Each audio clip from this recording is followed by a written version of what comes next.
We are live. All right, everybody. Welcome to episode 12, season 3?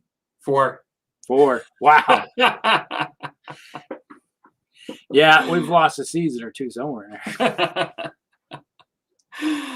Yep. It's we've got a good number of episodes already this year compared to previous years. I think we're always adding a little more each time, it seems like. Yeah, we didn't have much of a shutdown this year for taking time off during this mid-season this time. That's true. We've been a little more consistent, not missing one occasionally for various personal reasons or whatever. True. So, well, do we have anybody in the house tonight? Well, yeah, it's funny. One lurker. It says 2 waiting in the YouTube thing here, but yeah. So I'm sure people will be rolling in like usual. And so, what's been going on with you, Rusty? What have you been up to? Well, let's see. In this last week, I have finished one project, minor project. Let's see here. Expand myself out here. I got this right here. You see him here on the thing. Yes. This is my splintered light miniatures. Nice. This is the catapult. Mm-hmm. Very nice. All 15 mil. I have a pair of giants that I have here. There's a couple giants. All right. Yeah. So they're all done up nice, all different colors. It's pretty cool. It's like when I started painting them, I realized they have a whole bunch of shields they're using as body armor. Mm-hmm. So I had all these different shields I painted up in different colors and stuff. Nice. Looks like we got Brad and Eric in the house. Oh yeah, hi Eric. Hello, gentlemen. Howdy guys. And here's my 15 mil. That is my chariot. I have 6 of these little guys for the undead. If you haven't noticed, they're skellies. No, they did a heck of a job so badly that it forced my opponents that they went out and started buying chariots. So that's like chariots are now the thing. It's the latest thing. The latest ancient thing. Yeah. So it's like, all right, it was what you'd call arms race type thing going on now. So that's one thing I finished. I started working on the preview video I put up, announcing that we're obviously you've seen it because you commented on it, but I have 3 units of skeleton archers I need to work on. There's 72, I think, altogether that I have to paint up. So yeah, it won't take me too long. 15 mils don't take very much. There's not a lot of details you have to worry too much about, especially when they're all bones. So the only thing I have to worry about is painting the quiver and maybe doing a little bit of work on a couple other things, but that's about it. Nice. So, and let's see. Other than that, I'll be working on 15 mils for a while because I want to get all those done because I have all those battle valor miniatures, all those 15 undead, the Dacians that I want to work on. And tonight, my drink of the day is the Whistler. The Whistler. Double oaked. It's Irish whiskey. Nice. I've never tried it yet. This is the first time I'm trying it. There you go. So when I bought the Suntory whiskey, this was also on sale sitting next to it, so I bought this too. Cool. So let's just see how this tastes. Well, what is this? Got about 43% alcohol in this. No. Smells like it's pretty high.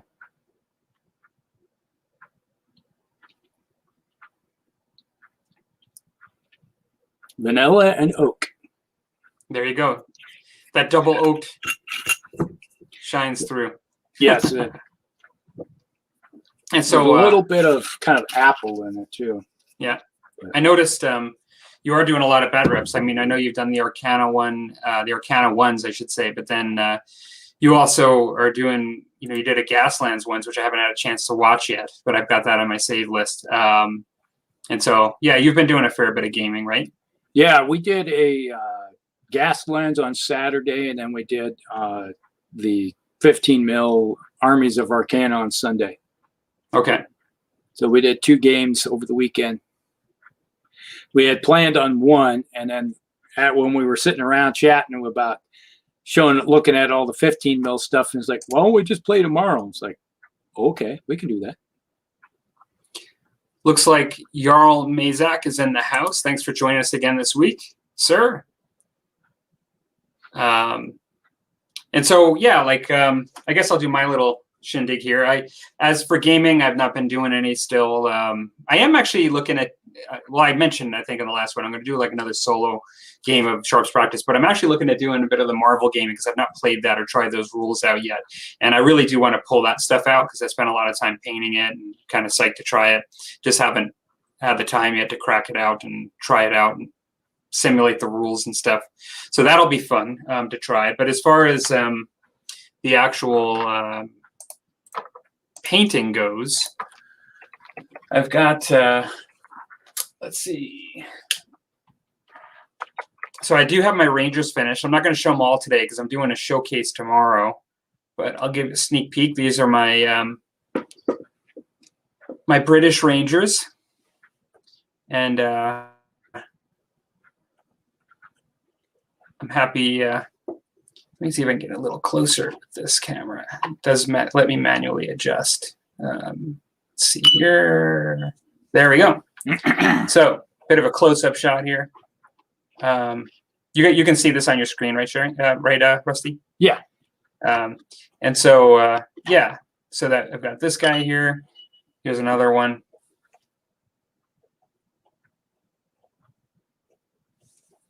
Yeah.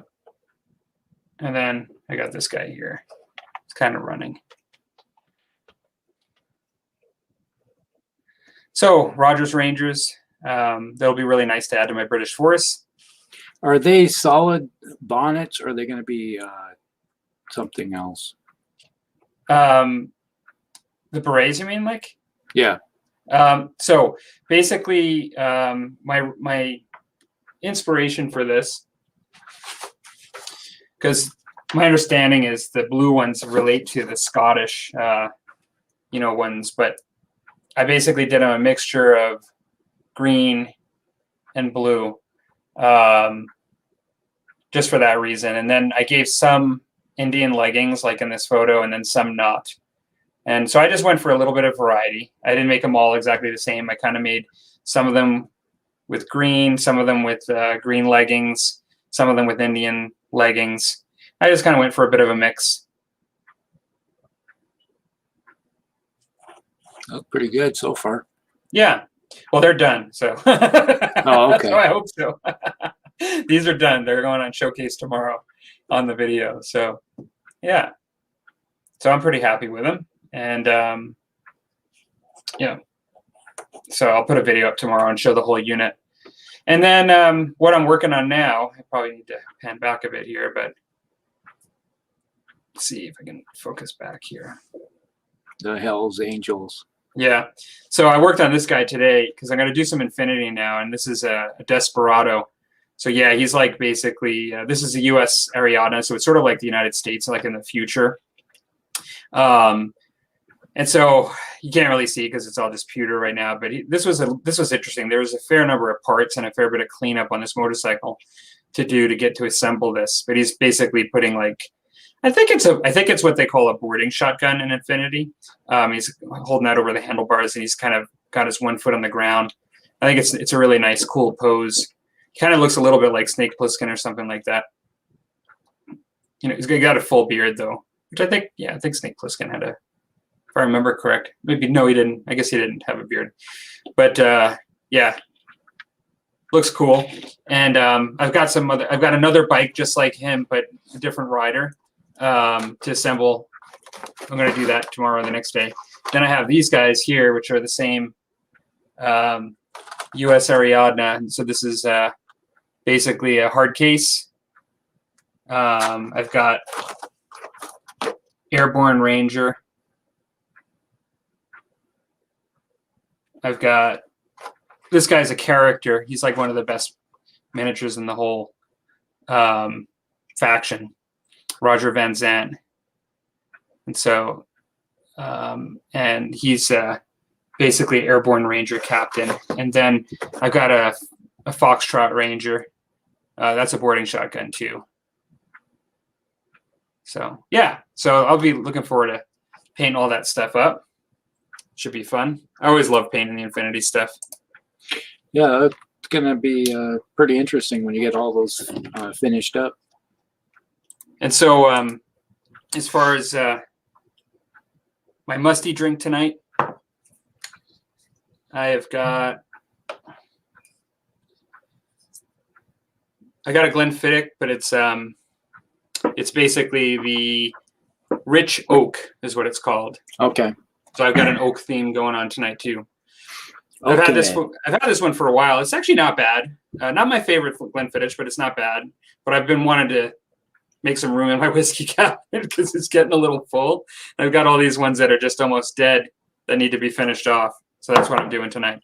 Wow, it's like this is opened up just by sitting here for a while. It smells like caramel, apple, and with lots of vanilla.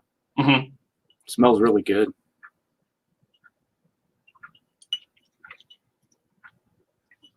This one's as good as usual. So it looks like we got some more comments going on. Well, let's see. Let's get some comments. I asked Eric when he's going to move. Heading to Iowa soon. He's on Monday. Making the move to Iowa. It's going to be an Iowegian. No, all right. He's packing like a fiend. And then we have Yarrow Mazik said he used to do French and Indian War reenactment for Fort Niagara. Oh, nice. Cool. That's awesome.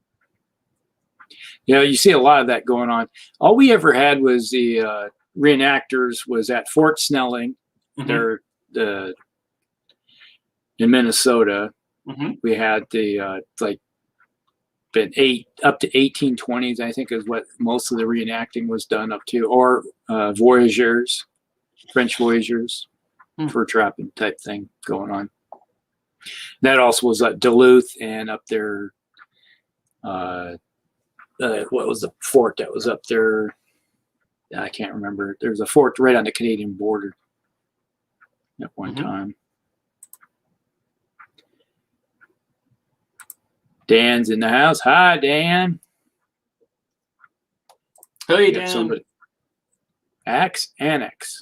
Now, if I remember correct, I think Axe Annex is actually using a different channel this time, but I think that's the gentleman from Calgary. I'm having a mental blank here, but hang on a second.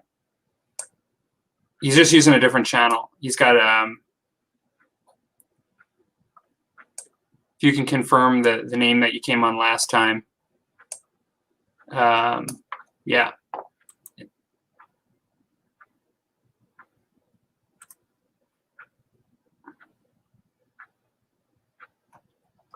Yeah, because David Moffat, he's been on a number of our shows, right? Yes. Yeah. Sorry for the long pause, folks. when everybody changes their screen names, we're like, It's actually not the first time it's happened. Like, it almost happens lately every other show.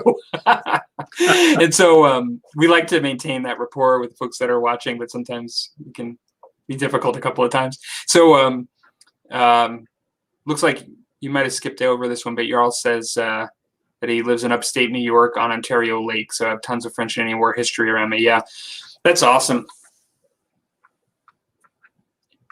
And then we got Bill in the house. Lang Sneck. Hey, Bill. Let's see. Did I miss that? Comment.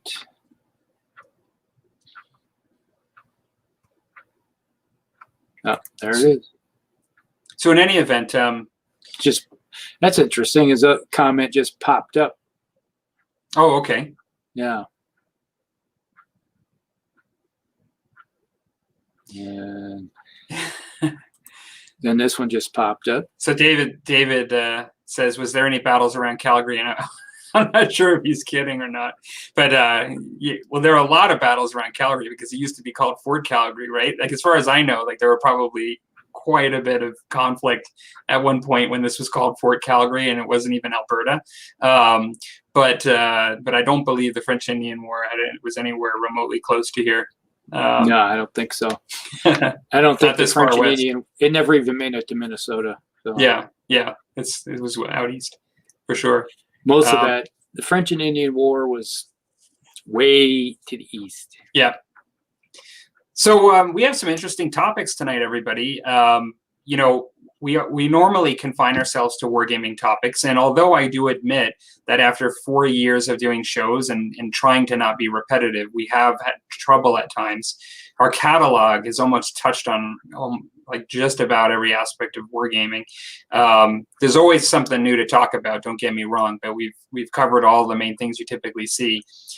We do have a wargaming topic tonight for our second topic, but we actually, Rusty and I are both really into movies, like many people. We talk movie all the time offline, and a lot of times movies inspire genres of wargaming as well, across all genres. That's not necessarily why we picked the one tonight, but we just decided tonight we are going to talk what are our top 5 horror movies and why. And we both enjoy the horror genre, among many other genres. My thoughts on it, because I really like horror movies, is that it's one of the hardest movies to get right. If you actually pick all the genres out there, there are more bad horror movies than probably any genre, in my opinion. I think it's very easy to do them badly. The good ones can be exceptionally good and amazing. And part of the reason for that is there aren't that many movies that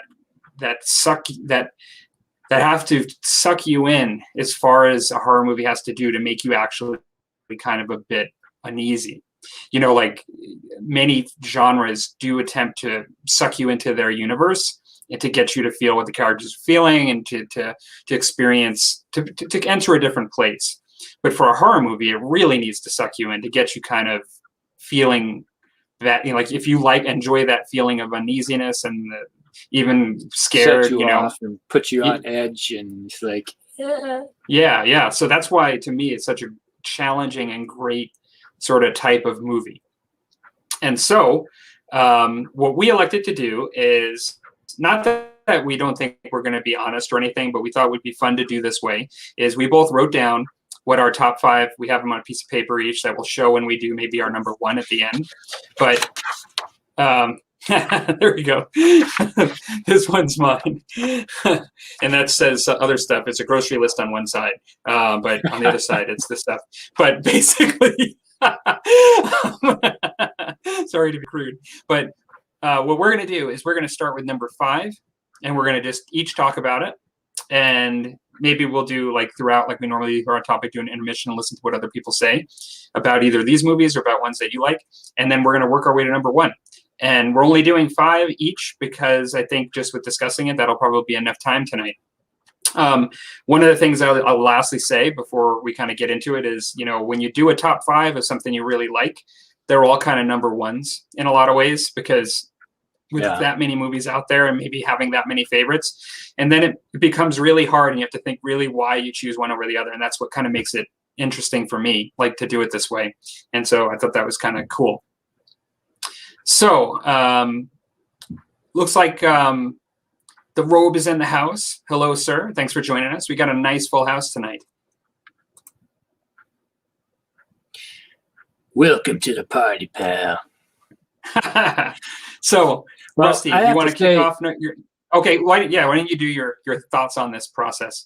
Well, it was like when we were trying to think kind of topics, and I brought up, I was watching, and I sent you the trailer for the movie I was watching, and it was Freaky was the name of the movie. And basically the whole premise of it is, you know, you have Freaky Friday where the two people, the mother and the daughter, I think it is, body swap each other. So they have to go through their entire life together. One's being the mom, one's being the daughter, has to go to school and everything. But I think it was, that was a good movie. The whole premise of the movie Freaky is that the girl that's being murdered body swaps with the serial killer. Oh, that's pretty interesting. So it was hilarious. So it's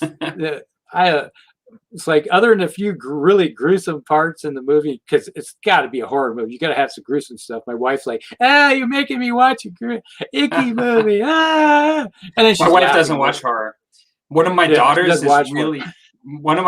is really into horror, and we watch horror movies together. Like we had, you know, but my wife, we're the only two in the house that watch horror movies, and my wife doesn't like them at all. It makes her, she doesn't sleep well, like if she watches them. So, so it looks like the joy of wargaming has jumped in. Hello, sir.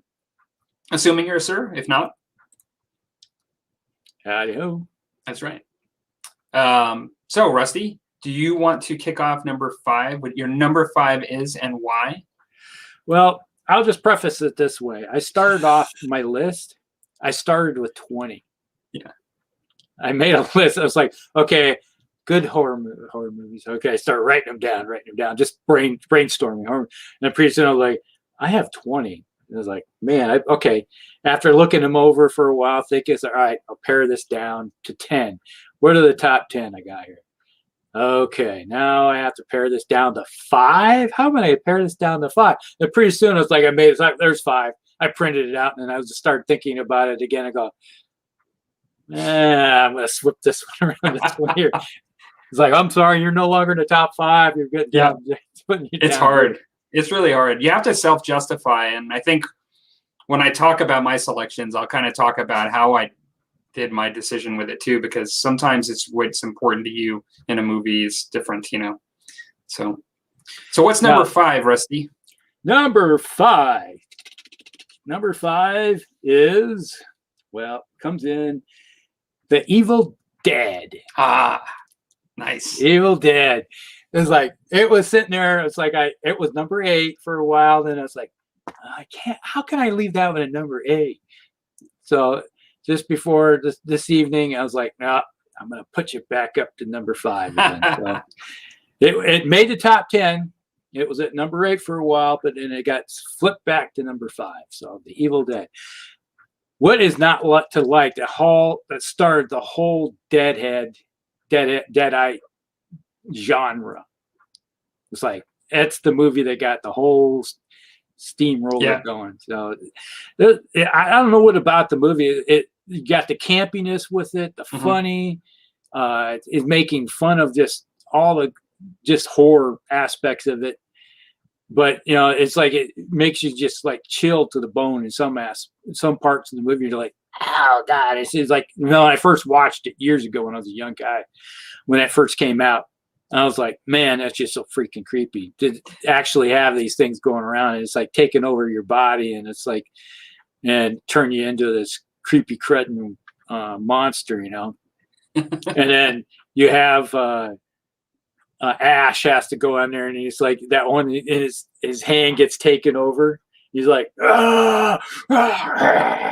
he takes his hand off. Well, and the campiness is a huge part of it too, right? Because there's a place within the horror genre for that type of horror movie, and even him just being like in like the Walmart or like whatever it's called, right? Like the, you know, then going and getting his gun and you know, like fighting zombies in there. I mean, some of it is just hilarious. Yeah, that's what I really loved about the movie, is that it gives you, and it takes some parts of the, you know, you had the Necronomicon, you know, you're talking about the Cthulhu / that whole genre right there, and they're pulling from it and putting it into a movie. And I always looked at it, that was your very first look into H.P. Lovecraft style movies that really did a good job of it. And I think that's what some part of it I do like. That's a good one. Absolutely. I'm starting to get even more into, as much as I like serious horror movies, I'm starting to get more into the campy ones too. I mean, I think I'll save her another video, but there's a couple of them that I really enjoyed recently, and it was never my number one type of horror movie, but now I'm starting to really warm up to it more. And I've always loved The Evil Dead. It's hilarious.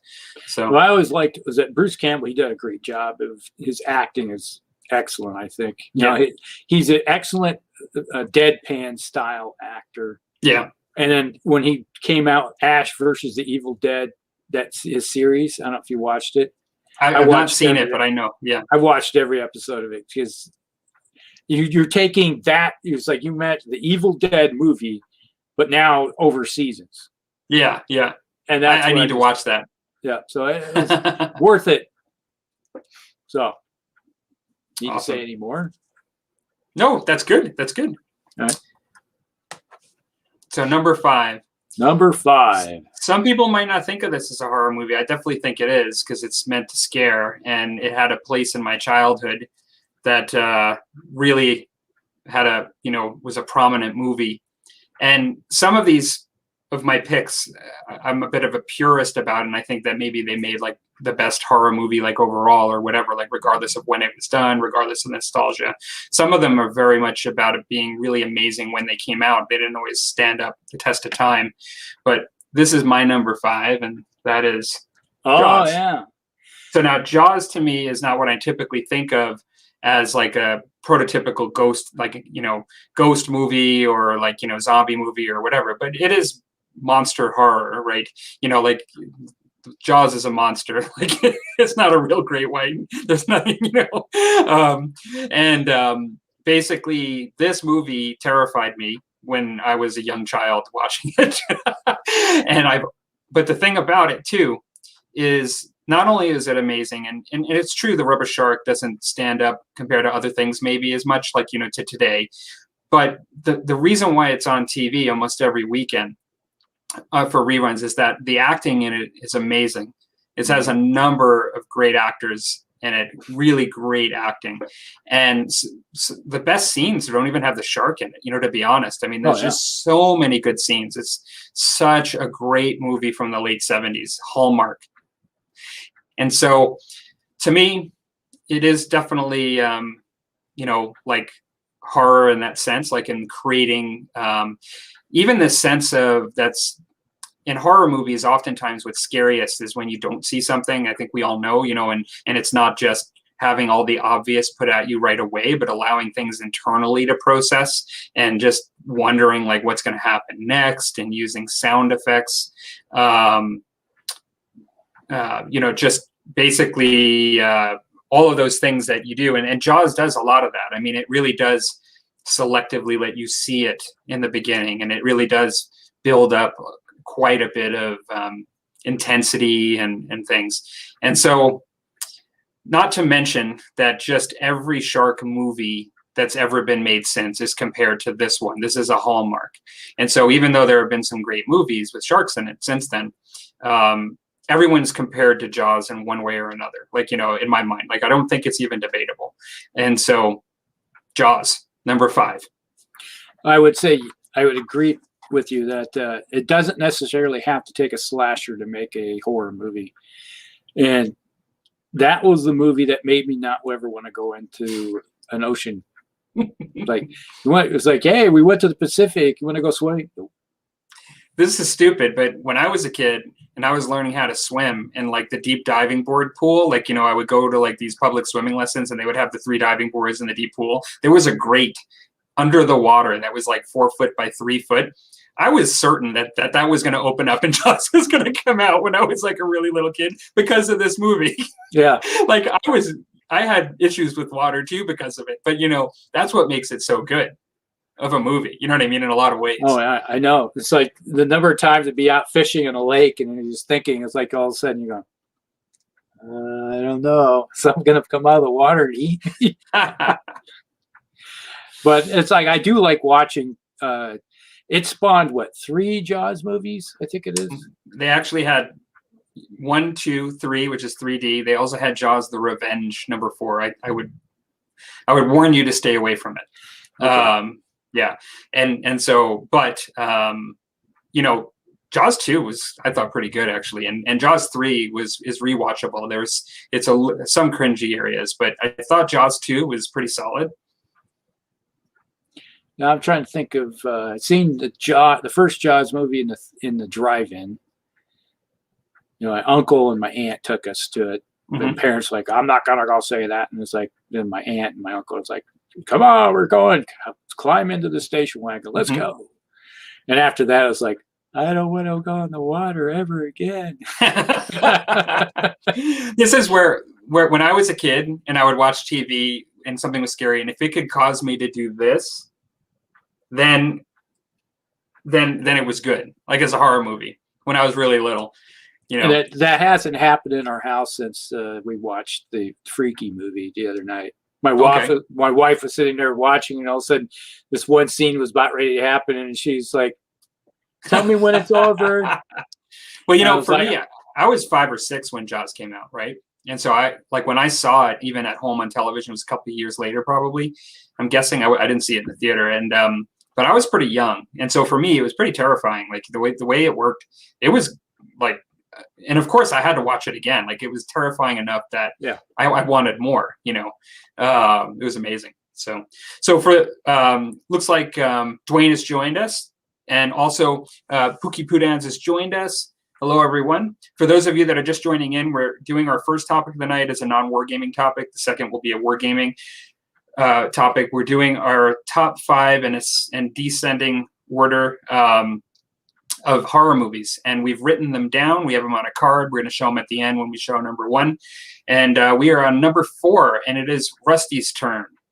Well, we got a couple comments here. Yeah, you want to do comments first? Yeah.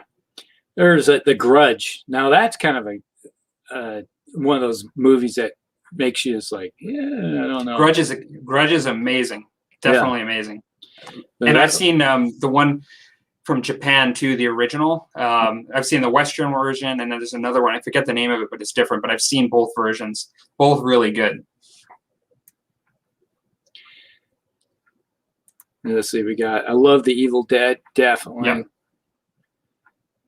Let's see, my wife wants Don't Look Back miniatures horror game. Huh. That one's, I'm not sure about that one. That's I'm drawing a blank on that one. And then with The Evil Dead to Army of Darkness is probably what Rusty and I got into those undead armies for Warhammer Fantasy. Yeah. There's a connection there. Yeah. That was really a fun movie. Yes, it is. I love it. Shop smart. Shop S-smart.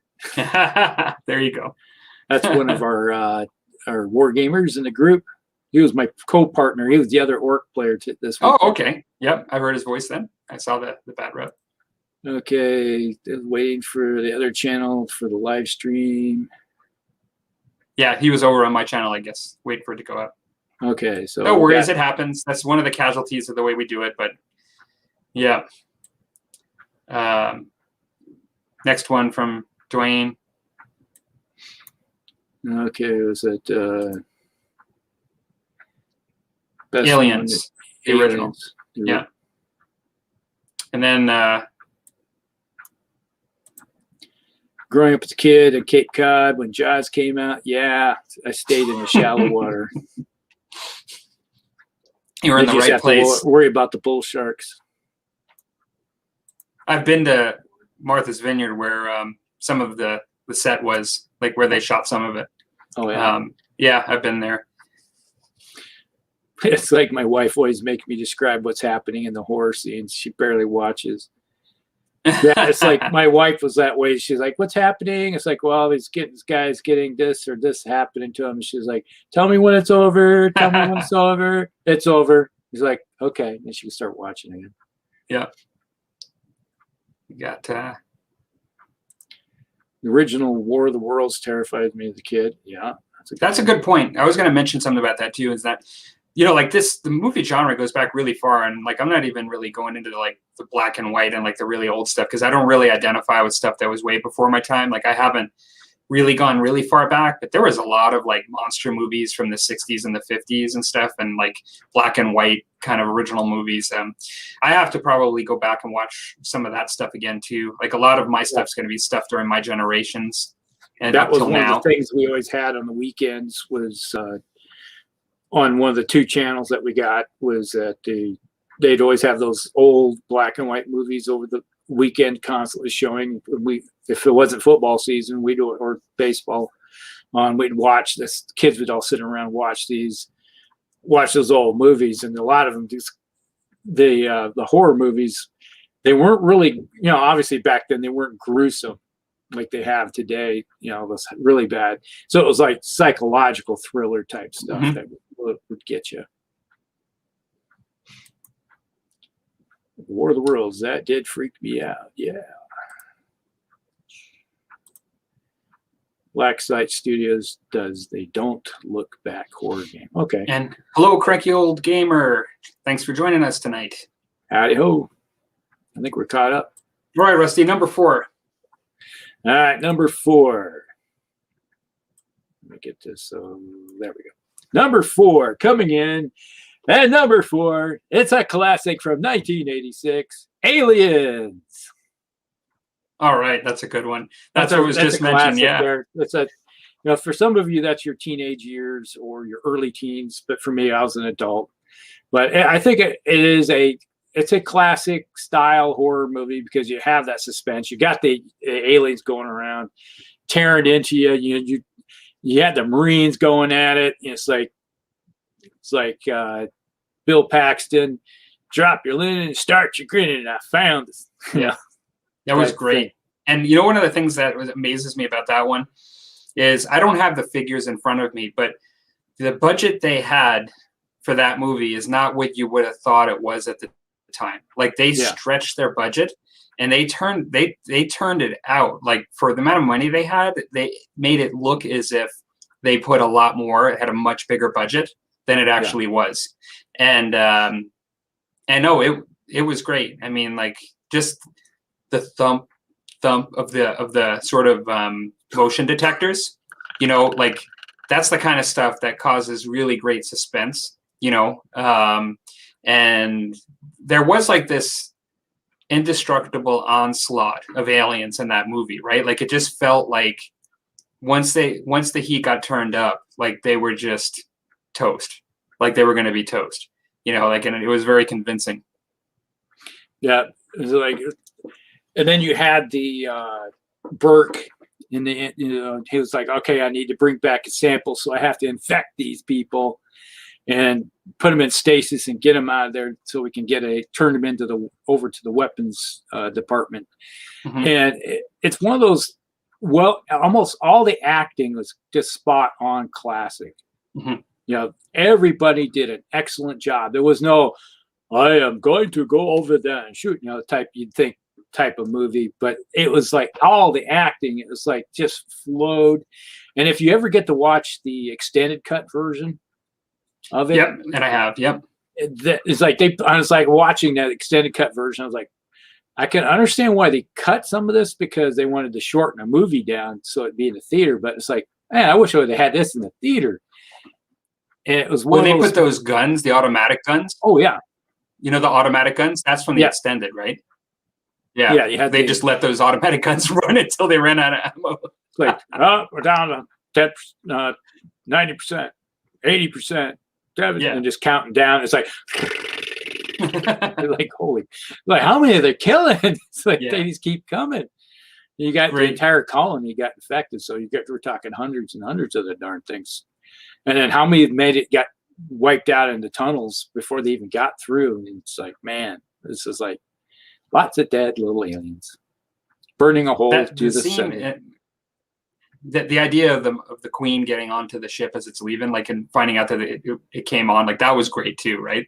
Because like with a lot of those movies, it's always like you're wanting to finally be okay, but then like you're not okay again and again. Yeah, you have this whole, it's like your heart thumping portion of the movie. It's like they're rushing, trying to get to the drop ship and everything to get out of there, and it's like everybody's like, and then the tie-in with the loader. Like like And the very okay, fact they for show her that her, she knows how to use it in the beginning, Yeah. and then in the end, the thing opens up and she comes out with the loader. I mean, like, it was classic, right? You know, you're like, yeah, get him, Iron Woman.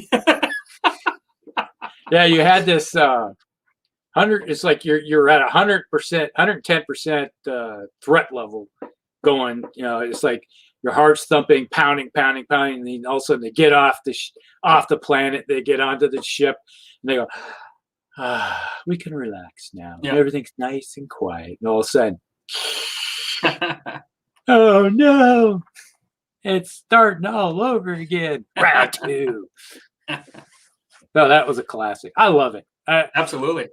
Every time I see it on, I watch it at least a couple times a year, if I can. Yeah, that's how much I like it. It never gets old. Never gets old. All right.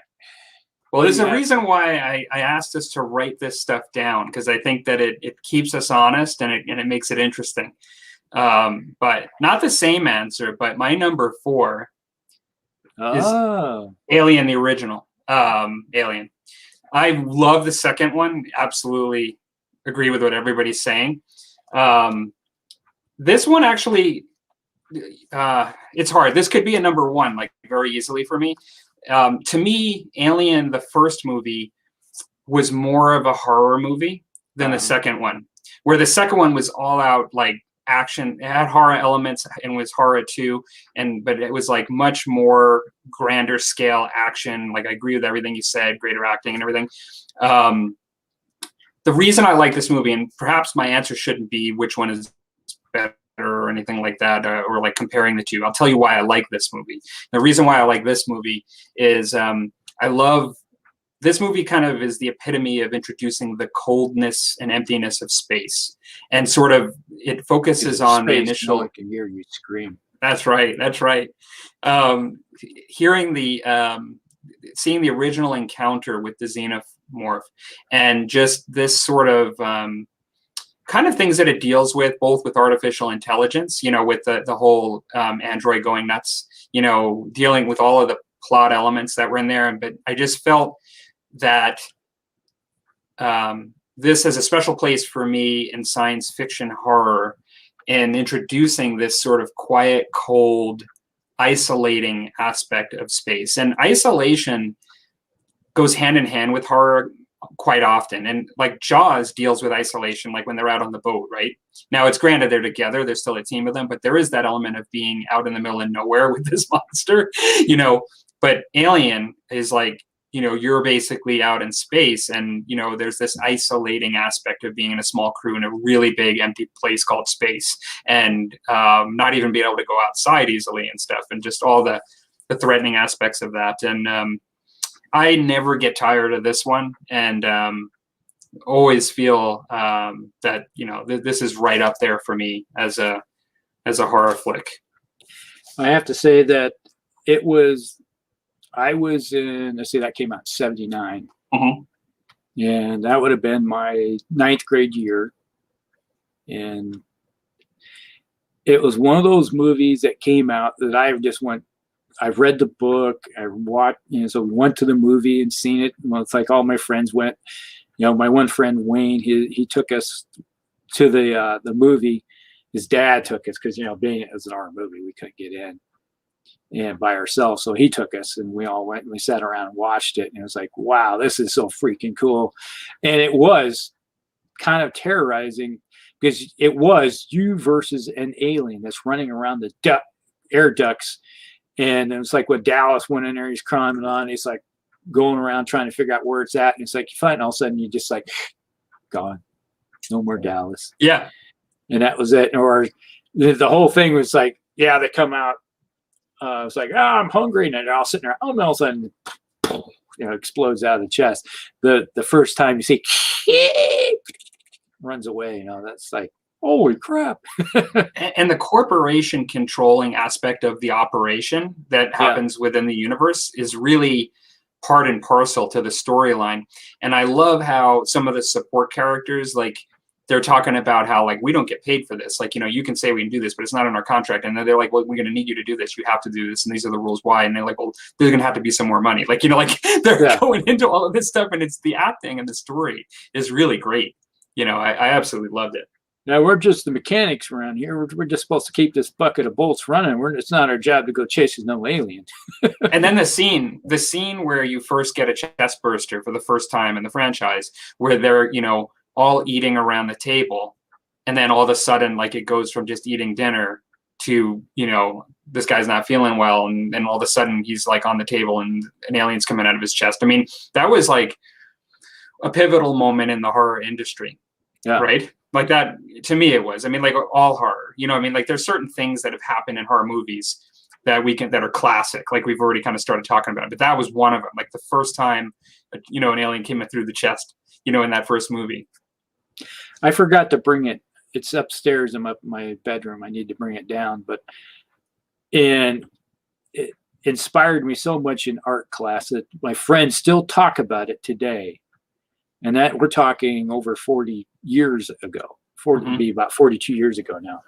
Now I took this art class, and I sculpted out of clay a head, and then I put the face hugger on it. I made a face hugger, and then it was glazed it and then fired it. I still have it. That's awesome. You'll have to bring that down. Maybe bring that on the next show. Yeah, I'll have to bring it. And it's one of those things where I was like, I was so inspired. It was like I had alien, you know, everything that had to do with aliens. I had puzzles, books, you know, magazines, anything that had to do with aliens. It was just one of those movies that I really liked. And my friend Wayne and I, it's like we begged his dad, could you take us again? Can you take us again? Can we go see that movie again? So it was so inspiring. It was sci-fi and horror all wrapped up in one. That was like you're punching two tickets. You know, it's like at one time. Exactly. All right, so that was our number 4. Yes. Now, let's see, we got any more comments come in? Let's see. Okay. What's this one? Not really horror, but The Day After. That the sci-fi one with the Ice Age type? I thought The Day After was from the 80s, and it's about the nuclear war. Like, you know, it was like the day after a nuclear war. But I could be wrong. There's a Day After Tomorrow is the one I'm thinking of. Okay. I thought The Day After was the 80s one that was about like nuclear war, essentially. There's so many. Yeah. Okay. We got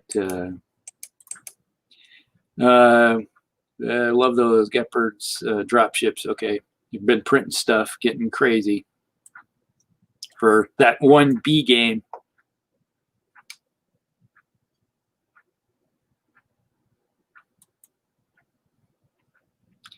Signs was absolutely a masterpiece. I got to rewatch that one. It's been a long time. Was that the one with, was that Mel Gibson in that one? I think you're right. Yeah, that's where the aliens, was that the one where they were susceptible to the water? It was acidic to them or something? Yeah, I definitely have to rewatch it again. It's been a really long time. Because I remember watching it when it first came out, but I haven't seen it ever since. Because I remember seeing it in the theater, and that was the last time I seen it. Somebody can put down below when we get to it and let us know. Because some of these, we don't know all of them. It's game over, man. Game over. Put her in charge, man. Pull yourself together. So many quotes from that movie. Yeah, that was a great quote movie. I still quote it every day. Don't tell me. The Lord versus Queen, classic throwdown. Snick, snick, snick. Alrighty, so the second Alien film was the classic Nam film we were being. Yeah. It was sort of that vibe to it. Just another bug hunt. The horror versus the haunted horror. Yeah, there is a difference. There is the haunted horror versus. Well, they're saying hunted, right? Yeah. as in like being hunted, or maybe Yeah. maybe it means hunted. War horror versus. But I think I horror. could see the point there. Yeah, I think there's definitely a difference there. Because you have like the Jason is the hunted style horror, and then your war horror sort of that's Alien movie. The second Alien movie is the war version, and then the first Alien movie is the hunted, because you're being stalked by something and you're not equipped to be going after it because you don't have the equipment for it. Yeah, we don't have the technology. As a kid, I watched Aliens before Alien. I found that the beginning of Alien was really boring. I wish I had seen it first. Yeah, sometimes it can, depending on how old you are and like watching them out of order, I could see how that could be challenging. See it that way. Yeah, you just like you're not understanding where these things are coming from. And then when you see the alien ship that's in the very first movie is in the second movie, which is in the what's the they made that one alien movie, Prometheus, is that it? Yeah, that was good. A lot of people don't like it. I actually quite liked it. It's very cerebral, you know, compared to some of the others, and that's why people wanted more of a classic kind of alien style, like they were hoping for. But I thought it was really cool. Yeah. My favorite horror movie is The Shadow of the Vampire with William Dafoe. I don't think I've seen that one. I should probably check that out. Yeah, I don't think I probably have seen it. I just not putting a finger on it. That's, to be honest. All right. The coldness and lack of emotion is terrifying. Coldness of Alien. Corporate. You had the cold corporate conglomeration telling you what to do. Mm-hmm. There we go. Yeah, Nuclear War Survival. Yeah, that's the day after. That was really popular in the 80s because of the Cold War going on close to that time, you know, during that time. Like it was on a lot of people's minds too, right? The whole idea of nuclear war. So that was prominent film. All right, number 3, Rusty. We're in the hump here of the countdown. Number 3 coming in is Army of Darkness. Okay. It's like that. I just love that. There's another campy version. Yep. But this time we're going into medieval times with my boomstick. That's right. I love it. It's like this. It's like every time I watch it, it's like, well, I think we sat around and watched it over at Ray's house. Who's Pookie Padons is in here. We watched at his house at one time. We were all sitting around. We were supposed to be playing games, and we ended up just sitting around watching the movie instead. We got sidetracked by the movie. It's a classic. You got the horror, you got the fantasy, you have the, you know, just toss in the whole. It had everything in it, and you got the plain tomfoolery, stupid stuff that you expected, the campiness of it. My favorite scene in that movie is when he's like, "Who's got a problem? Who's got a problem? You got a problem? You got a problem?" And the guy's like, "No." You know, it's like, it was hilarious. He's in his knight armor. The guy with the chainsaw or the shotgun or whatever he had at the time, you know, I don't remember, but he's like pushing him, and he's like, you know, it was hilarious. I got my boomstick. I love that scene. This is my boomstick. It's such a from S-Mark for gave off the stats. I just love it. It's like you sit around and you start getting back into the original Evil Dead movie. You're getting some parts of that come rearing its head, and then you got the whole skeleton army going marching forward and going to war. Yeah. Every time when you think, if you want to go think about a good fantasy army that's dead, watch that movie. There you go. Absolutely. All right. Well, this isn't so much one for nostalgic purposes. This is actually more of a recent movie within the horror genre, but it's actually was so good to me and such a rewatchable horror movie and done so well that I'm giving it number 3. And someday it could even go higher as time goes on, you know, with more watching. But Hereditary. To me, this movie, the director wasn't essentially before that known for horror at all, but just nailed it out of the park with this. It has enough of the eeriness and creepiness to constantly keep the tension in you as you're watching it. As well, it has enough in it as far as what's going on and it's one of those movies where you're really trying to figure out what is this all about? Like what's going on and what is happening in this movie? It's not clear. It's not like, oh, it's a poltergeist. We know what a poltergeist is. Let's defeat the ghost, or whatever. I'm not saying that's what Poltergeist was only about, but I'm just saying like it's not clear like throughout the movie what you're dealing with. And as a matter of fact, even in the end of the movie, like there's lots of questions and like you're starting to figure some of this stuff out, and but it's really out there. And so to me, I would say in my mind, this is a masterpiece horror film, and like I could rewatch this forever and still kind of feel it really creepy. And it's just done tremendously well. The acting in this is also just amazing. And even the kid is like really creepy in this. And it's just an amazing film. Like I was like floored, like when I saw this, because most of the time, like I was saying earlier, I'm usually disappointed with horror films. Like I see them occasionally where I like them, but more often than not, I'm like, oh, it was okay. It was worth the watch. It was worth like kind of having the popcorn and enjoying it a bit, and it was horror. But it's not too often that I'm truly inspired by a horror film, and this one, I was really inspired. And I'm not saying like all of these ones could be number ones for me, and I'm not saying that I like this movie better than Alien, like just speaking about the one that I just mentioned, or Jaws. In some ways, like I kind of could say I even like Alien as a movie more because of the sci-fi component. Like I love Alien as a movie, but when we're talking horror in that context, I can rank this one above Alien in the way it was done, like just for me personally. So I have never seen that one. Yeah, no, it's an amazing film. I've also seen the director's second horror film, Midsummer, and I like that one, and I own it, and I have to rewatch it, but I don't think I'll ever rank it as high as this one. But it, it's quite a good one. I had to write that one down. I've never heard of it. Oh, okay. No, when did that come out? This was I believe this was 2018, which seems like yesterday, but yeah,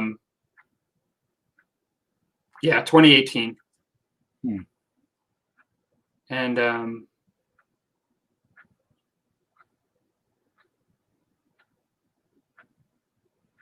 just looking, Ari Aster is the director, and the moment I saw this, I knew that the next time that guy's going to make another film that's horror, that I have to get it. Like I just knew once I saw this, I had to get it.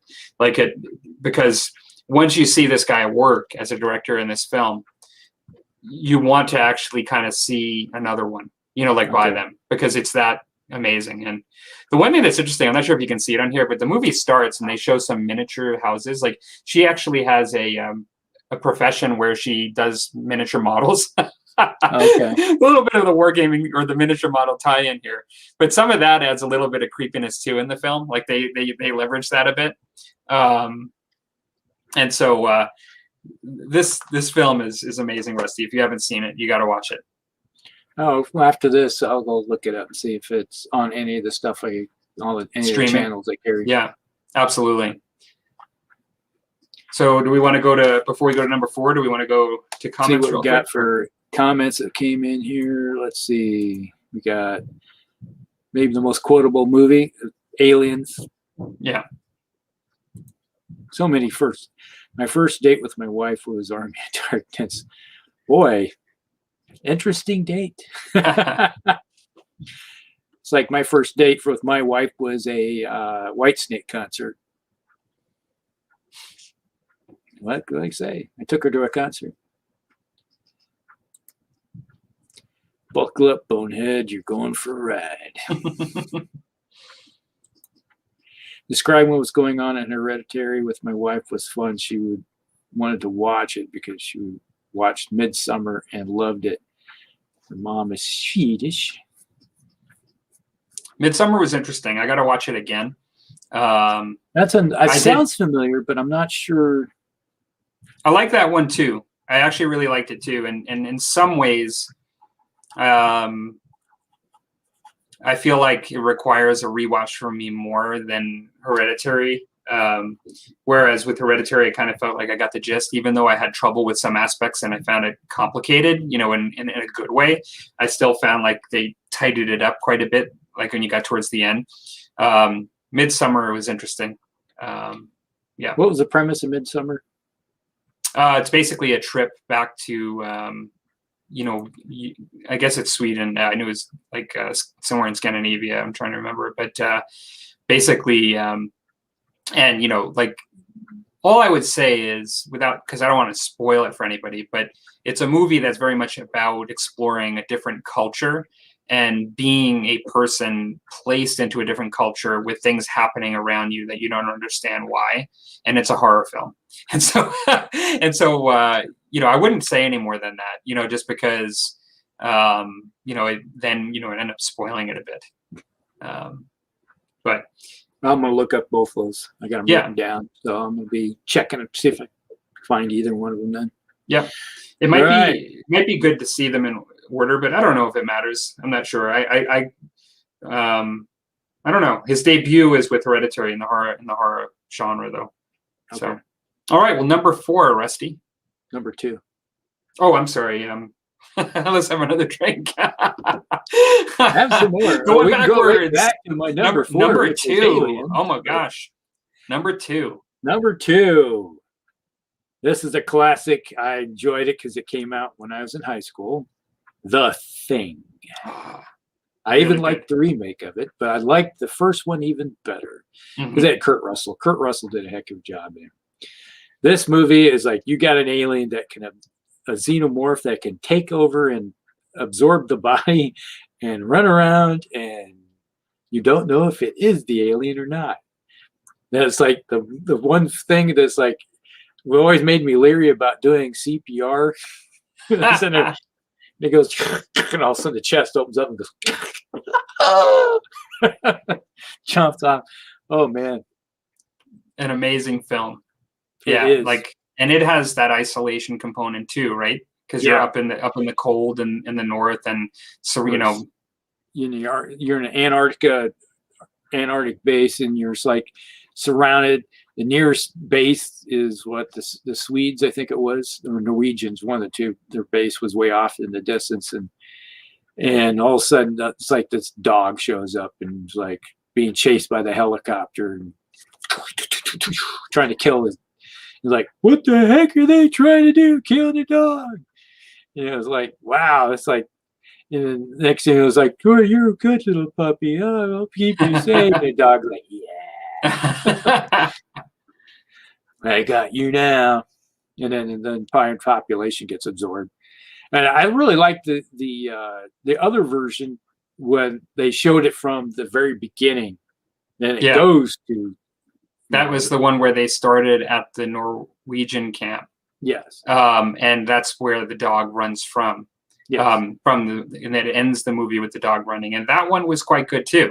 Yeah. I wouldn't put it up there with the first one, but I would say that it was an enjoyable watch if you really like the first one. Yeah, it's one of those where if you understand the whole concept of the first one and you enjoyed the first one, the second one that they brought, it was it's a nice little addition to it, showing the whole, from how it started to the end of the other one. And then you had Kurt Russell at the end of the movie, and it's like, it's going to get cold here real soon. It's like, well, they'll make them enjoy it, but we're going out and frozen. Might as well do it. Absolutely. That was a good movie. That was a classic. And that was one I watched when I was in high school. And that came out in 82, I think it was. 81. Yes. Yeah, I think it was 82. I think so, but I think you're right. It could be 81. Absolutely. Another one that's sci-fi and horror. So, all right, what's your number 2? Yes, Red Ram. The Shining. So it's interesting. I picked this one for a number of reasons. I mean, one, like this one really got me to pay attention to Stanley Kubrick, as a director. Like, this is the one where that made me interested in his movies. And like I'd seen some of his movies, at various times in my life. I might even have seen some of his movies before this one, but this one really made me kind of examine, Stanley Kubrick's films.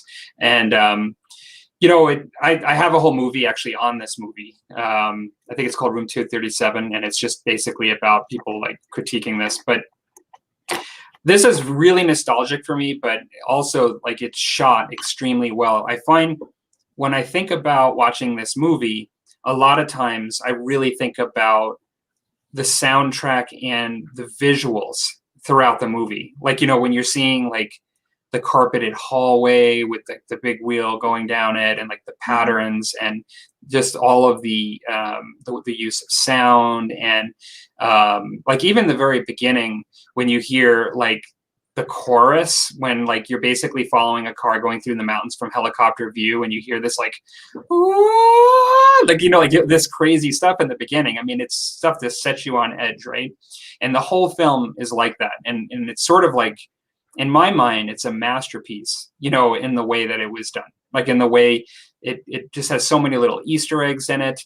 And it keeps you the whole time wondering what's going on. Like, even though you might have seen this throughout your whole life, but when the first time you watched it, like I think when you watch it from beginning to end, like you're wondering what's going on.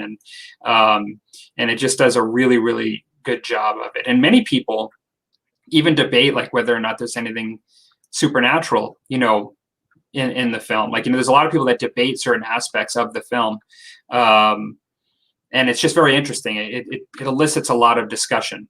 And so I would actually say, if they both came out today, there are some aspects of Hereditary that I actually like a lot more than The Shining as far as a horror film. But given its place in history and like what it's done, and then given like the way it was shot by Kubrick, and just overall like the whole package, I would still put it as my number 2. Love this film. Johnny. Yeah, that was a good one.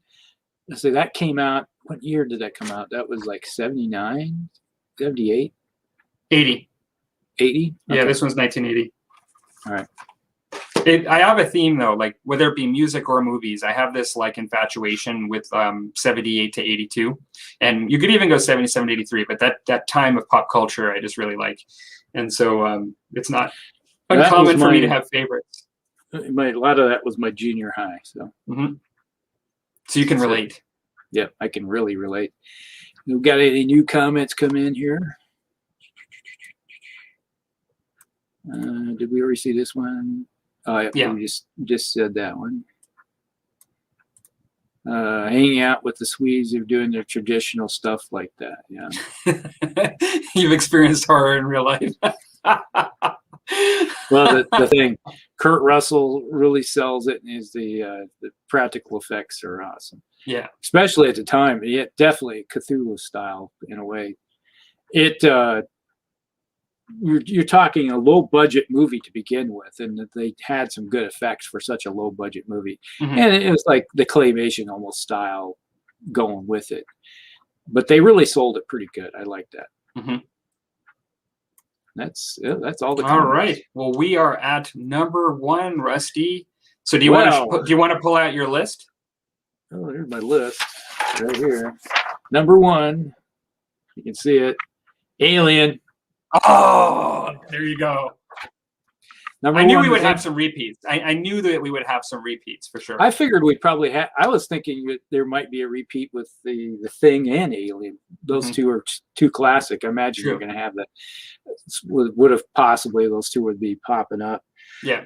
But since we already talked about Alien, that's my number 1. You didn't disagree with me that it's good, but I had it lower. Yeah. Yeah, you had a little bit lower. Like you said, the top 5, any one of them could be our number 1. And since I already talked about it, let's just jump into well, I'm gonna throw a wild card in here. It is The Fog. Oh, I love that one. Yeah, The Fog. Yeah, the original, of course. Yeah, of course, the original. The original, I really liked the original. I really liked the remake too, because I liked the animation and everything they did with the remake with The Fog. So that was one thing I really liked about that one. But either one, it's like another Carpenter movie. So it was well done. I liked it. I liked the acting and everything in it. And it gave you the good vibe of the horror. So I'm going to throw that one out there. That's going to be one of my wild cards. Since we already talked about Alien, we'll just throw another one in there. And I brought up The Fog once on a Heresy Hump Day, like one of the old shows that I used to do, just when I would highlight a movie. And I brought that up because I mainly brought it up because I don't think it gets as much credit as it should at times, like as a classic. Like I think that a lot of people love it. I don't think it's an unknown by any means. Like many people really like it, but some people are surprised about it. It doesn't jump out like The Thing. You know what I mean? Like as far as people don't know it as well. And it was great. It was a great movie. And of course it had the John Carpenter sound effects, right? And all of that. And it was amazing. Yeah. What is your number one? All right. Oh, I got to do my list. I have to. So yeah, there it is. Yeah, there it is. The Thing. So I'll just give a couple of. I held a couple of comments just for that reason. I could throw in an honorable mention too. I've got some that could be honorable mentions, but The Thing, because I love that movie. I mean, it has to be number one for me in the end, and it's for all the stuff that people are saying. I love the sound effects as well as the practical special effects from Carpenter. And in that time, whether it be American Werewolf in London, but practical effects were starting to reach their peak before CGI was starting to really take hold and to be something you could rely on. And so some of the practical effects were just so amazing. And really, the movie industry lost a lot when it, for a period of time, just completely almost did without them, in comparison. And people were yearning for that kind of stuff again. Like it just made those, special effects from back then seem so much better. And it's one of the problems that some people had with the Second Thing. I think it was the Second Thing movie, if I remember correct, that had an ending that used a lot of CGI. Though they had a lot of practical effects throughout the movie, but I believe the ending, if I remember correct, had a lot of CGI. And it was a choice by the studio to do away with some of the practical effects at the end, and a lot of people were really upset with it. Despite that, I think the second one was really, really good, of course. But we talked about the Cthulhu-esque, and I do think that cosmic horror is its sort of own area within the horror genre. And The Thing encapsulates the body horror aspect of Lovecraft. Like a lot of people feel that, the body horror aspect of seeing something that you're kind of familiar with, but then having it all twisted up in a way that just makes you cringe, like, your psyche cringe. That is very much epitomized by The Thing, as an example. Other aspects of cosmic horror are this like lingering uneasiness that there's something out there that is malicious and, but you don't know what it is and you don't feel like you can understand it, and it makes it that much sort of scarier. That's an aspect of cosmic horror too that people find. And The Thing just sort of epitomizes it. It's just in that time period that I love, within filmmaking. And it's probably my favorite horror movie ever. And then it also has that, like we said, the sci-fi as well. Gosh, I didn't make a contingency list, in that way, but I'm just trying to think. One of the ones that we talk about, kind of ones that are a bit tongue-in-cheek and things like that too, is I always really liked the old Creepshow movie. Oh yeah. Yeah, and so like that had the different skits in it. And one of them with Stephen King, right, where he touches the meteor. Meteor shit. That's what he says. And he gets covered with the grass, right? Like, by the end of it. But there's just so many good little skits in it. And it's kind of funny, but it's kind of interesting, and it was just like very comic bookish, and I always thought that was a really good one. You didn't finally make. watched the Color of Space, right?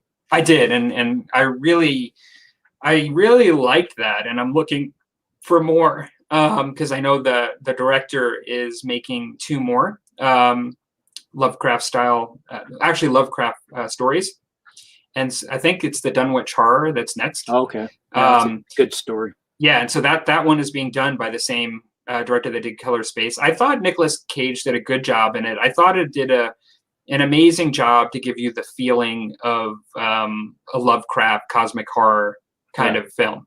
I don't think, like, you know how some films, like I think Jaws, like I mentioned before, some of the scenes with the actors just stand up as amazing performances in film, like to me, like they just do.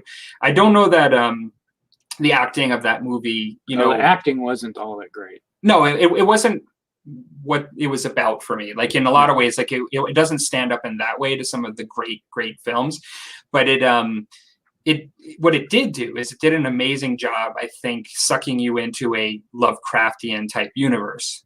You know, like the special effects were good. It really kind of did what I think it was trying and supposed to do, like as a Lovecraftian sort of film. Now, well, it's kind of interesting. My wife and I were watching The Prodigal Son tonight before we got onto the show. Mm-hmm. And they had a commercial come on that had the little gremlin on, Gizmo. Oh, yeah, yeah. And he's drinking like, it's not like Coke Zero, but it's their Mountain Dew, like zero calorie thing. And he spills it on, all of a sudden. And I was like, oh boy. And it's like my wife says, boy, it's like the people making the commercials are our age. You can tell because of all the stuff that we thought was, you know, all those movies. And that is like number 6 on my list is Gremlins. Oh, really? That's interesting. Because that is a horror movie. Yeah. But at Christmas time. Yeah. And it's like, I was another one. It's like, well, Phoebe Cates was in her. That was like 2 thumbs up. But like Fast Times at Ridgemont High and everything. But yeah.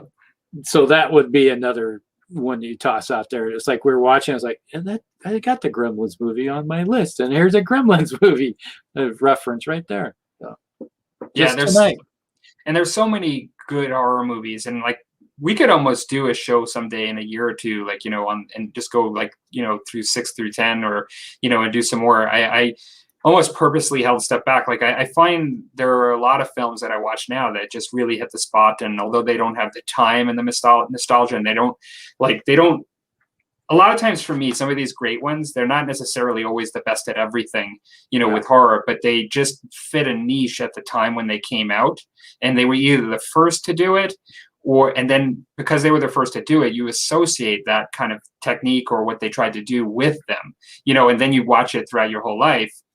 And they're just so pivotal. And so I included that kind of logic in my picks. That doesn't necessarily mean that something that comes out tomorrow doesn't do it better, you know, but in some ways, if you only watch it once and they do it tomorrow better, I can't really justify putting it higher on the list, if that makes sense. Some people would. Just depends on how you view it. Every single movie that's on my list here is something that I've watched at least a couple times to 3, sometimes even 5 to 10 times. Mm-hmm. And if you keep watching a movie that many times, it means something to you, because it feels, you know, if you have, it's like, yeah, it's a horror movie, but there's something about it that you really enjoy watching. Mm-hmm. You know, there might be the campiness of it. It might be the humor or whatever, gallows humor type that's going on. It's like, oh, that's funny type thing. But yeah, that you know, to be honest, there's a lot of horror movies out there that they don't even trip a trigger enough for me to watch them. Yeah. And it's like, you know, you look at with the Hellbender movies and the Jason movies and all those. To me, that's like, but it's not really. Not everybody's in it. I'm not particularly big on slashers, and it's not to say that it is its own section and people love them. You know, I've never really got into horror for that reason. Like I was more into the supernatural and, you know, more into that kind of stuff, than that. And like I mentioned Poltergeist earlier, I love Poltergeist. Oh yeah, I think it's a good one. It's a great film. I didn't, when I use it as a comparison, I wasn't kind of like downplaying it. I mean, it's a great film. You kind of know that you're probably dealing with a ghost, by the name of the movie, but that's kind of what I meant. But it still was an amazing film, and I own it, and showed it to my kids and stuff, and it's great. Here. Yeah. I watched that one in the theater, and I had trouble sleeping. Oh, really? I was young. Yeah, you would have been a young kid at the time. I watched it in the theater when it came out, and I was young, and I'm shocked. I think back, my grandmother and my mother took me to the theater on a weeknight to watch this, and that never happened to me as a kid. Like, that's the only time I ever went to a movie on a weeknight, and it was that movie, and I was young. It was strange. So I have to think. I was even just like I went on a date and went to watch that movie, and it wasn't with my current wife, so. Just think about that one. All right, we've got some comments come in here somewhere. All right. Here we go. Well, the original Flawed was good. The Mist movie. The Mist is another good one. I watched the series too. The Mist was an interesting movie. I like the ending on that. It's like, oh.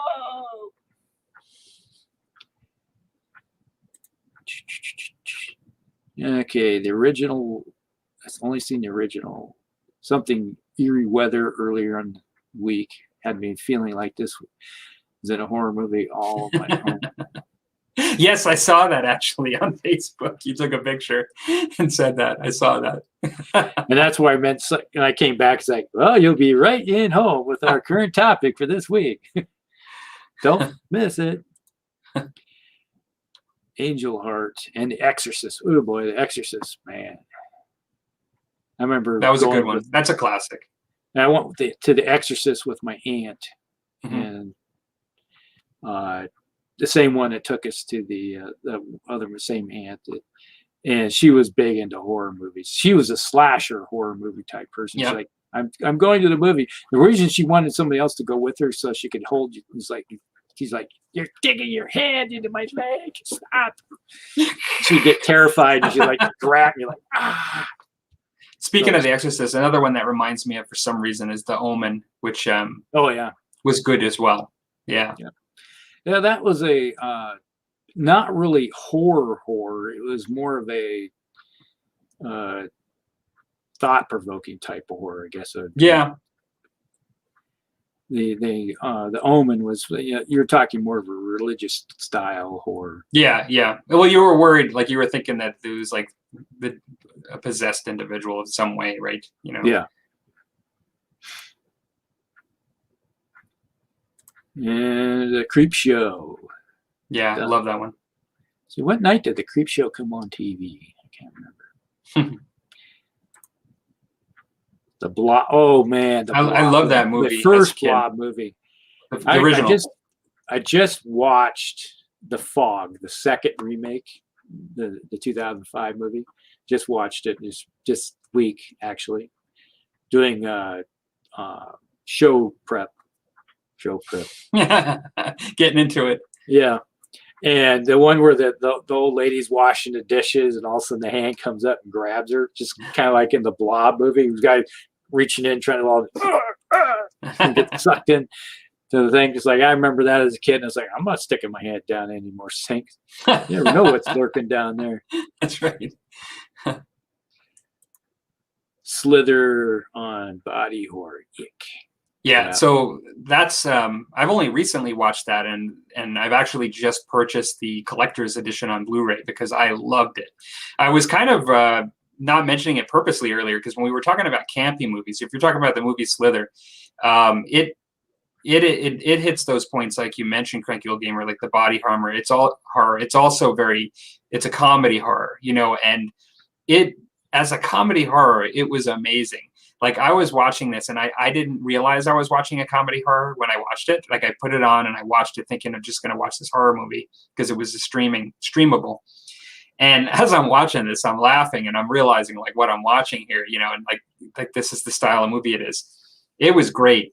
And the guy, I forget the actor's name, but from Walking Dead and from Yondu from Guardians of the Galaxy, who I'm talking about. he's plays a prominent role in the film. He does a great job. It's great all around. It is such a rewatchable movie. I can't wait to see it again. Yeah, I haven't seen the movie, but I've seen the previews for it in the theater. It's on Amazon Prime. Anybody that wants to watch it, unless they took it off in the last couple of days, it's on Amazon Prime. And it's great. I've just ordered the collector's edition because I'm kind of completionist. If I see something that's really rewatchable, I have to own it. And so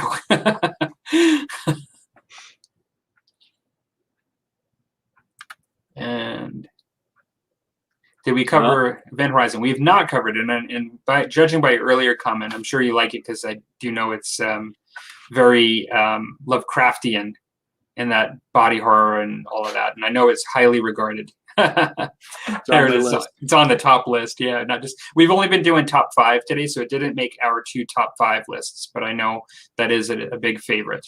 It made my list, but not in the top 5.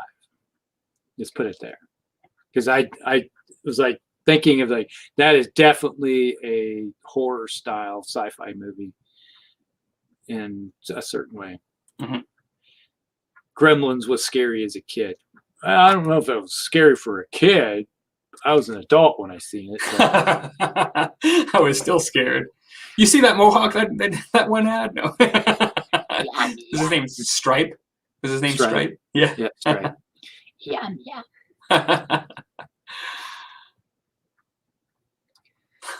Curtis. Hey, someone. Yes, we've been talking a lot of Lovecraft tonight. Well, today is not so much books, but we have been talking about the top 5 horror films for each of us, and we wrote them down and went from 5 to 1. We're actually moving on to our second topic for the evening, but for those of you just joining, Rusty and I put ours up. Mine went from Jaws to Alien, Hereditary, The Shining, and The Thing. And Rusty's was, I can't see. Alien, Thing, Army of Darkness, Aliens, and you have to go back. Evil Dead. You were going for another campy with Tremors there. You were hovering with the Tremors. Oh yeah, Tremors is the ultimate classic, awesome movie. And it's probably on TV like so much. It's on TV so much. It's such a rewatchable one. Yeah. It had that world dance-off champion Kevin Bacon in it. That's right. Hello, Scott. Knight's Pantry's joined us as well. Oh, my camera's going a little crazy there for moving my. Yeah, mine did the same thing. There we go. Our list too close to us now. Yeah. We're blurry. So great topic. I don't know if you guys, we kind of enjoy talking about other things besides wargaming occasionally. I think this is the first time we've really strayed this far and just went with a total like movies, or something like that. And but it's been a lot of fun. Maybe we'll get some feedback later if people don't mind that or like to occasionally have a topic like this. But do you want to introduce the next topic of the evening, Rusty? Or yeah, I can. Our next topic is, it's like I say, Knight's Pantry probably remembers my little artwork that we were talking about, my ceramic thing I made. Oh, for the alien. Yeah. Yeah. Our next topic is, what is a genre or era of gaming that if you can only play one area, what would you play? What would it be? Yeah, that's a hard one, right? Like, one of the reasons why I think that's a cool topic is it's sort of like our last topic in that you have to picking 5 is like picking 5 number ones if you really like a genre when there's that many movies out there. Picking one type of tabletop gaming, or gaming in general, like if you could pick board gaming or RPGs, but just picking one if you're into a lot is really hard. You almost feel like you're leaving stuff on the table. Like you're like, yeah, but I like this other stuff so much. Can I really say that? Picking one is really hard, right? It's like if you're on a desert island and you have one board to game one on. choice, what will it be? Yeah, and what is it going to be? And so it's funny because the one that I picked isn't necessarily the one that I play the most, even now. It's just if I had to choose and for future use, if I could never play it, then, that would be a problem for me, and so I'll explain, because for me, I could say French Indian Wargaming because I love, and historically it would be French Indian Wargaming, but starting out with D&D as a little kid, and we've talked about this a lot on the channel, like I still, get really excited about cool fantasy games and the fantasy genre, and so, dungeon crawls or even anything to do with fantasy, like seeing trolls and, whether it be Lord of the Rings or whether it be something more AD&D related, like all of that kind of stuff, I couldn't imagine being totally cut off on by choice, like choosing to just not do that and to do the one. And so I have to say, even though I'm doing the Warhammer Fantasy battles now, and that kind of is within that category, it's not really the reason why I say this. It's really because that's an area that I absolutely love. It's so big, and there's like an opportunity of things to do within it, and it's so much fun that if I chose one thing, it would be that, just basically fantasy tabletop gaming. That would be the one. If it was historical, it would likely be French Indian War for sure, but I don't think I would give up fantasy just so I could play only French Indian War as a period. Yeah, so that would be mine. How about you, Rusty? Well, you would probably think that sci-fi BattleTech would be the primary one that I would always want to play. And if I had a choice of just one, that would be it. And you'd probably be wrong. So, and if it was historicals, you could probably say that would be something I would enjoy always playing, historicals, but you would probably be wrong. You mean a particular one in historicals? You mean just in general? Just in general. Okay. I enjoy playing the sci-fi stuff. I enjoy playing the historical stuff, but just like you, it has to be fantasy. Wow, I'm amazed that we picked the same one. We didn't even write that one down. No. It's did I write it down on my other list? Yeah, it's right there. But it's because with fantasy, you can make anything in fantasy. Mm-hmm. Because you could delve so deep into like high fantasy, low fantasy, sci-fi fantasy. You have that even apocalyptic style fantasy. Mm-hmm.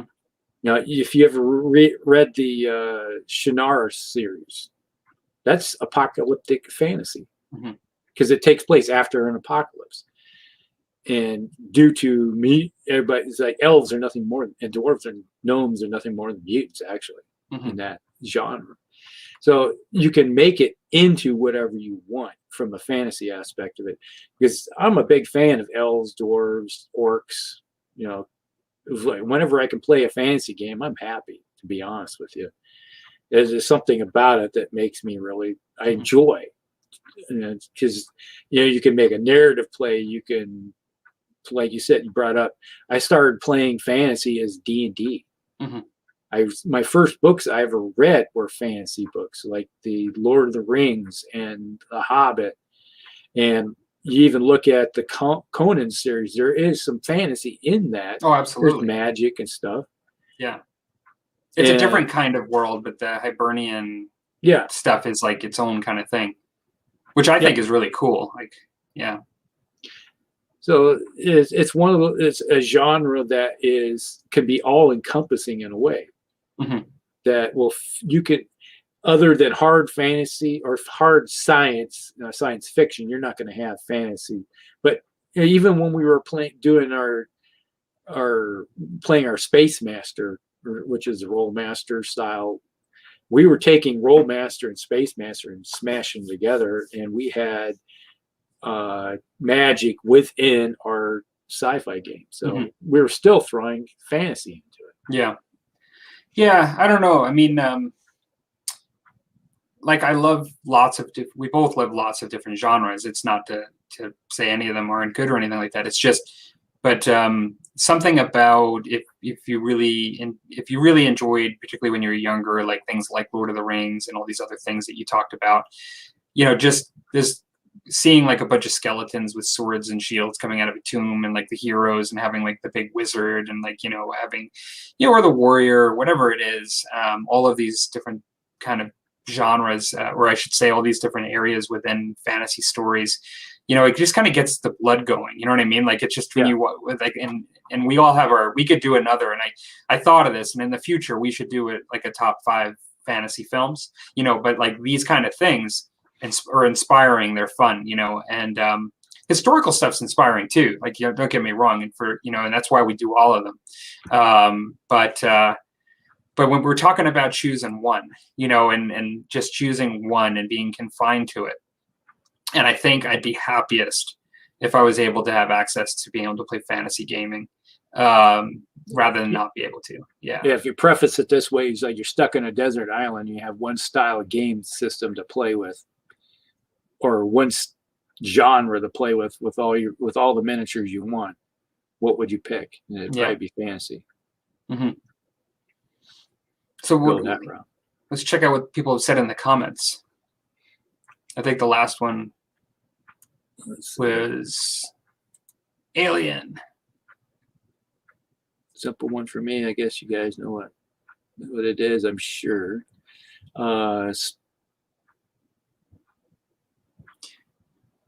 Napoleonics.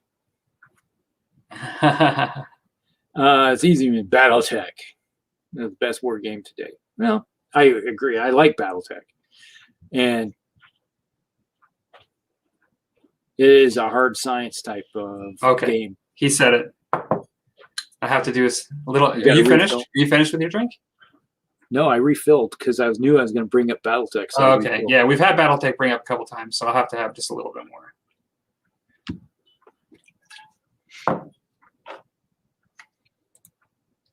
Fantasy, that's an easy one. D&D, yeah, the D&D 81 edition, hands down. Yeah, that was a classic. Let's see, then we had, there was the blue one and the red one, the box sets. The red box set was my introduction, and the artwork in that box set was kind of like my, what sucked me in. You know, in all honesty, I was reading the rules and I thought all the polyhedral dice as like a little kid were really cool. But when I started looking at the artwork and they show the guy at the shop, like stretching his rope out and like with all the weapons on the wall and, you know, like getting ready to go on an adventure. And I was just like, oh my God, I got to play this. Yeah, we started playing, I think in 79, 80, somewhere in there. That's when we first started playing D&D, the earliest edition stuff. Because it came out and was it KB Toys or something like that? It was on the, it was stuck amongst all the Avalon Hill games. So then Ray says it must have sci-fi. Fair, totally fair. Sci-fi is huge in gaming. Moldvoy. I think he's referring to probably who was involved with producing the 81 edition. We probably stick with BattleTech because that is what I have, but I really want to revamp the rules to add some simplicity, not using Alpha Strike though. Not that simplicity. I'd say with BattleTech it'd be easy. Just go back to the classic BattleTech.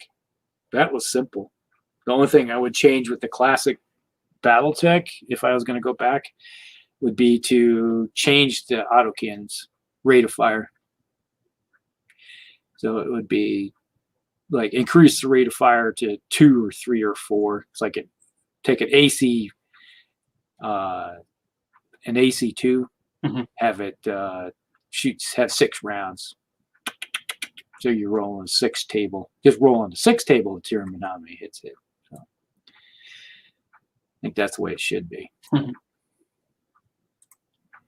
I have too many games, but I like them all. But right now, it's probably BattleTech. A lot of it, it's one of those things where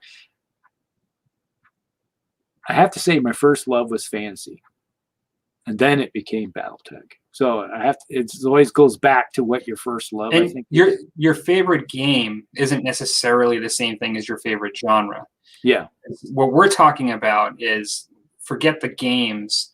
If you could only play in one genre, any new games coming out, any old games, doesn't matter, like which one would you choose? But that doesn't mean that like for me, let's say Musket and Tomahawks isn't my favorite game, or like there's a certain game that, you know, is historical and it's just my favorite game, and that can be the case. But if I was only held to one, in my case, it would be fantasy tabletop. Yeah, I definitely agree. It's like, as a genre, fantasy trips a lot of triggers for me. Yeah. It's fantasy for me, for sure. It gives limitless possibilities. Yeah. As Dan says, I would agree. It's you can play any type of race against. You can if you can imagine a race, you can make it. Yeah, that's what I would like about it. And the same thing can be applied to science fiction too, because you got alien races, the same thing. But yeah, and it's a type of fantasy. I mean, like we create that divide, science, sci-fi, and fantasy. But in some ways, like some people would see them as just similar. The only difference between sci-fi and fantasy when it comes to races and stuff is just the technology. Instead of shooting with a bow or a crossbow, you're shooting with a laser rifle or a plasma gun or something like that. So, or you have a tank versus a cavalry. Yeah. It's Napoleonics, historical. Yep. That's what I figured Curtis would say. All right. Hard to say, but fantasy does have a lot of options, but I do like my superheroes. Now, can superheroes be tossed into fantasy? I would say it's its own, but it's kind of like with sci-fi, and where's the line, like with that too. I would almost say the comic books. Yeah, you have a lot of superheroes that have fantasy style abilities.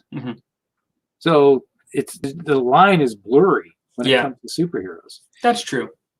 Because they can be tossed into too many different categories. I think the focus that's typical in comic books of the modern world and extraordinary things that happen in everyday life, you know, maybe is part of what's different for me about it.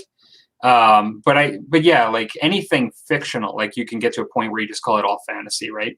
I think we're kind of thinking sword and sorcery in some ways. Like I'm thinking more sword and sorcery, like when I say fantasy, as opposed to science fiction. Like, you know, that's kind of what I'm saying. That's what I would pick as a genre. But yeah, like you could define it however you want, I suppose. Yeah, you look at Doctor Strange. He's using magic. Yep. Or is it science? No, he was like a doctor, right? And then he went, you know, he learned, you know, the arcane arts, right? And so, so he's using magic. So yeah, fantasy genre is a good point. Endless possibilities, definitely. Yeah, you had the 81 red box, blue box, basic and expert sets. Yep. And the black box, the master set too, I think. I definitely remember the blue box as well. Then there was a green and a black, I think, too. The companion set, and then like the master or expert. Expert, master, and companion. They had a bunch. Yeah. For sure. Because I think it was 81, and it was 81 when we picked up the advanced D&D, the books. We started using the books, if I remember right. Could have been 80, somewhere in there. Battletech, DC Universe, Age of Sigmar, my super niche pick, Deep Wars. Ah, that's cool. Yeah, Deep Wars is an interesting possibility. It was in the game section of KB Toys and Hobbies. Yes, indeed, because Scott and I spent a few times delving, digging through all the like Avalon Hill book. Okay, Avalon Hill. Okay, we'll take these Avalon. Ooh, what's this? New stuff. Like Scott and I were childhood friends. Red Zone in 81. That was the same format, rewritten by Frank Minster. Yeah, red one. I think he's talking about the red box. Yeah. Says probably the version most have played. Probably the version most played. The red one? Yeah. Red box. Yeah. It was the one that introduced to a lot of people, I think. Yeah, it could be. 'Cause I think I still got the red box on my shelf, and there's hidden somewhere. I mean, the big thing for me was eventually AD&D, the Player's Handbook, with like the statue with the big fire thing. I mean, like, yeah, that one is kind of was my next one that I just, that version I spent a lot of time in, but the red box introduced it. Yeah, it was in the spring of '81, I think it was, when we did pick up the books for AD&D books. That's when we put the boxes aside and just started going with the books instead, and started using all the. It got to the point by '83 we had memorized all of the modules that we had. We had a big stack of modules, but we played them so many times that was nonstop playing it. Okay, in '81. Yep, the basic D&D set was '81. My first exposure to role-playing classic. The classics. I was well introduced to the classics. So, what kind of music? No, not those classics. The other classics. D&D.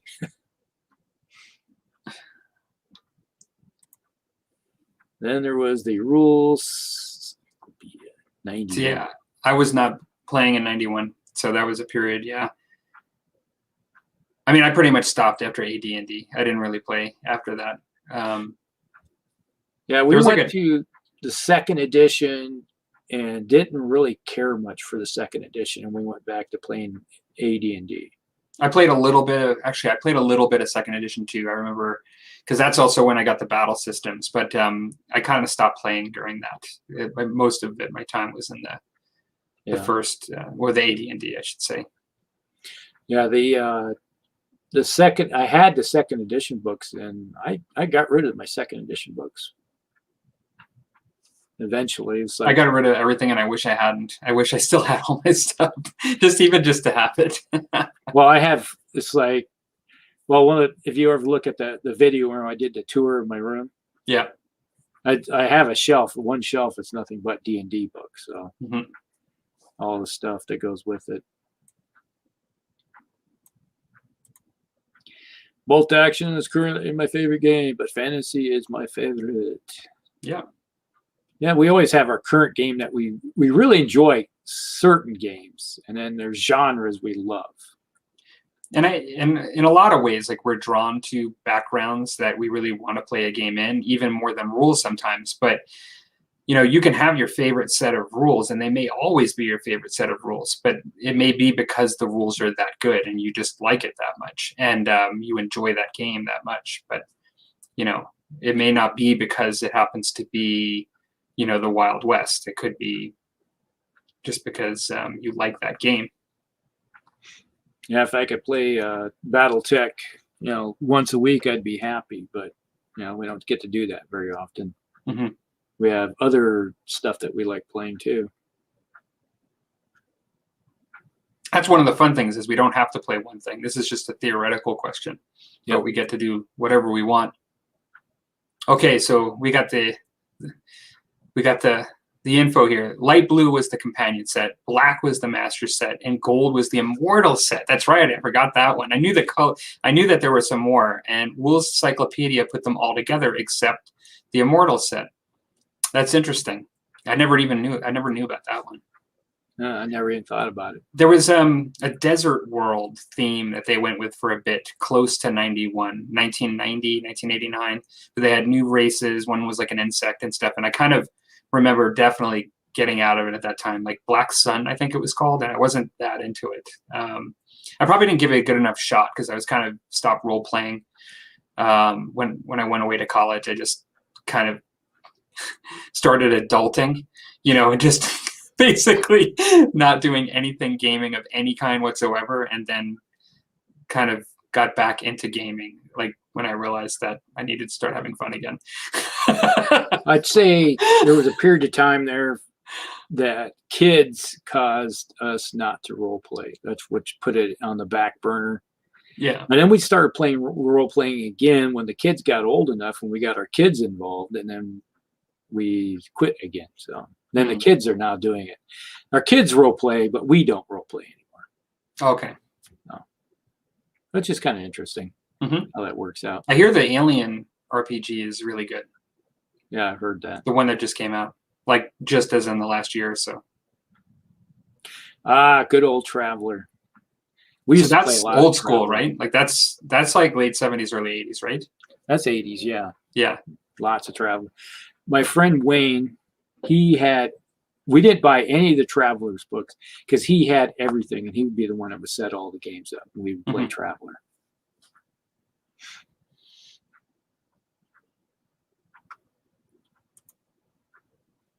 Meant 83, not 1081. Oh no, we flashed back to 1081. Did it in 83. Typing like a fool over here. Oops. Typing and driving at the same time. Stop it. Resident D&D historian. Yeah, you seem like you know your stuff, that's for sure.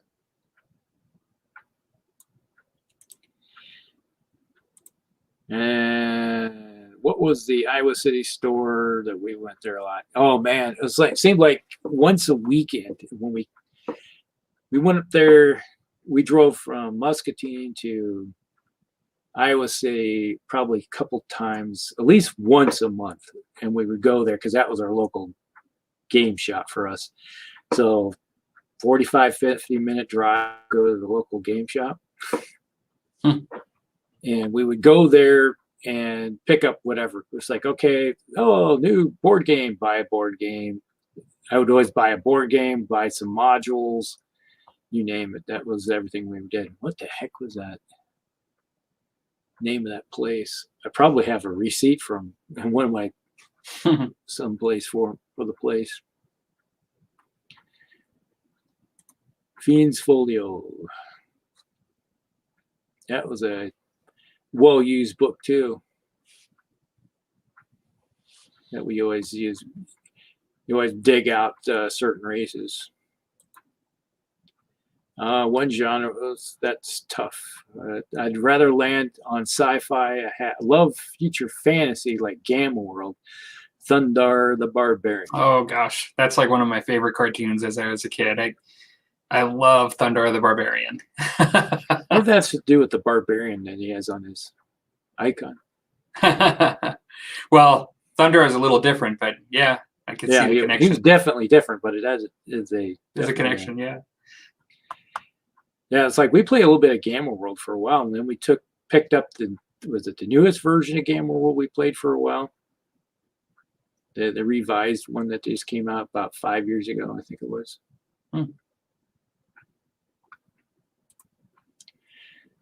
Something cool is you can just have just about every D&D first and second edition books to drive through RPG. That's good to know. Yeah, if you want it, they have it. Everything has been put digitalized one way or the other. Print on demand. It's like that's one thing is they have it. I think you can order it as a paper too if you wanted to. Print on demand as well. Yeah. For me, it would be either Alfred the Great through the Third Crusade or Napoleonic through German unification. It's historical. Okay. So you're talking 800 through, but it's about 1450, somewhere in there. And then you're looking at 1780s through 1850. Hopefully.